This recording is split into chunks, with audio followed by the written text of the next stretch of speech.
नमस्कार, मैं आचार्य कुलदीप।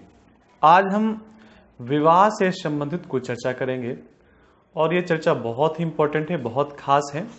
तो जिनका विवाह अभी तक नहीं हुआ उनको भी इस चर्चा को बहुत ध्यान से सुनना चाहिए और जिनका हो गया है उनको भी बहुत ध्यान से सुनना चाहिए, क्योंकि प्रायः सभी के यहाँ किसी न किसी का विवाह होता ही रहता है। और अगर आपका भी विवाह हो गया है, जो आप वीडियो देख रहे हैं, तो आपके बच्चों का विवाह होगा, तो इसलिए इस वीडियो को अवश्य देखना चाहिए। विवाह में जो हमारे आचार्य या वेदज्ञ या ब्राह्मण जो त्रिबल शुद्धि करने के बाद लग्न निकालते हैं, तो अनेकों लग्नों में विवाह होता है। उस लग्न में वो आचार्य प्रमुख रूप से ये देखते हैं कि ऐसा कौन सा समय है एक राशि का 1.5 घंटे का कि जिस समय पर सप्तम हाउस में किसी प्रकार का किसी भी ग्रह का कोई दृष्टि नहीं पड़ रही, जो जन्म कुंडली का सप्तम भाव होता है। तो वो सप्तम भाव जब विवाह के दिन बनाया जाती है कुंडली, तो जो समय पंडित जी निकालते हैं 12 से 2, 2 से 4 या 4 से 6, तो उस दिन का वो ये समय निकालते हैं कि उस समय सप्तम हाउस में किसी ग्रह की दृष्टि तो नहीं पड़ रही। वैसे तो ज्योतिष में गुरु की दृष्टि को बहुत महत्व दिया जाता है कि गुरु की दृष्टि में गंगा जल होता है, जहां पर दृष्टि गुरु की पड़ जाती है वो अच्छा ही होता है।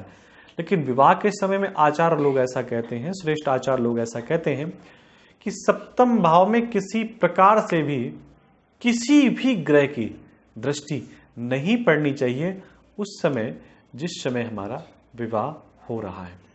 अब विवाह की जो लग्न बताई जाती है उसमें क्या क्या करना चाहिए।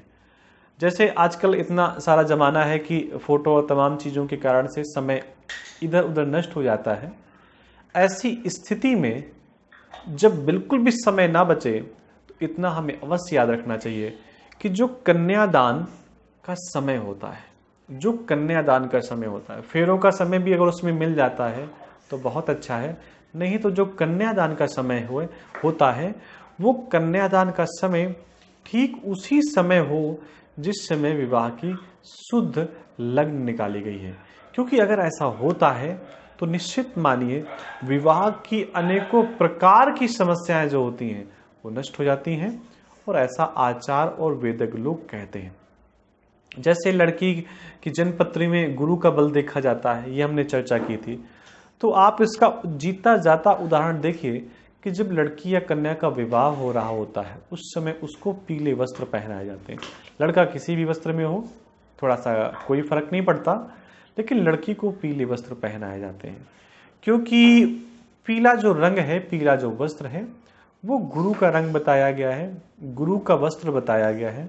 और पीला रंग जब उस कन्या के ऊपर वस्त्र के रूप में ढका होता है तो ऐसा माना जाता है कि गुरु का प्रभाव उसके ऊपर है। और विवाह के समय अगर किसी की कुदृष्टि भी है तो उस कुदृष्टि से वो कन्या सुरक्षित रहती है, किसी प्रकार की कुदृष्टि नहीं होती।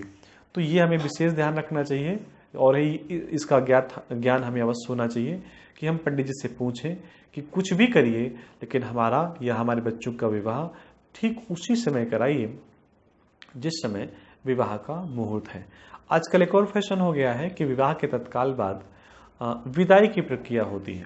शास्त्र ऐसा कहता है कि वर को या लड़के को कम से कम 1 रात तक अपनी ससुराल में विवाह के बाद रुकना चाहिए। 1 से अधिक रातों तक रुक सके वो उस पर निर्भर करता है, लेकिन 1 रात। तो इसका मतलब क्या है? इसका मतलब ये है कि आजकल जैसे विवाह 4 बजे हो गया, अब उनको दूर की यात्रा करनी है तो मन में प्लान आता है कि ऐसा करो, विवाह हो गया, अब हम लोग जल्दी से निकल लेते हैं। तो जो हमने रात रुकने की बात कही, उस रात रुकने का मतलब है कि तारों के साथ कन्या का विवाह कभी नहीं करना चाहिए। अब तारों का मतलब क्या है? वैसे तो तारे कभी नहीं छुपते, वो तो सदैव आकाश मंडल पर विराजमान रहते हैं। लेकिन जो तारों वाली रात है, जो तारों का समय कि आसमान में तारे निकले हुए हैं और आपने कन्या को या अपनी पत्नी को या वधू को विदा करा के आप ले जा रहे हैं, तो निश्चित ही मानिए ये एक अच्छा प्रकार का संकेत नहीं है। कितनी भी जल्दी हो, कितना भी खास हो, कोई भी फ्लाइट क्यों ना आपकी छूट रही हो, एक दिन के छूटने से बहुत कुछ नहीं बिगड़ता। इसलिए पूरा प्रयास करें कि जो पंडित जी ने या आचार्य जी ने समय बताया है उस समय पर विवाह करें, और साथ में जिस दिन विवाह हुआ है उस रात को तो बिल्कुल भी प्रयास करें, पूरा प्रयास करें कि कन्या को अपने घर ना ले जाएं जब तक कि अगली सुबह ना हो जाए। हम कुछ और चीज़ों के साथ आपके साथ मिलेंगे, तब तक के लिए आपको नमस्कार। वीडियो में कोई खास जानकारी आपको ऐसा लगा कि कुछ अच्छा बताया गया है और ऐसी जानकारी आपके मित्रों तक अवश्य पहुंचे, तो ये वीडियो उन तक अवश्य पहुंचाएं। सबको राम राम, सबको नमस्कार।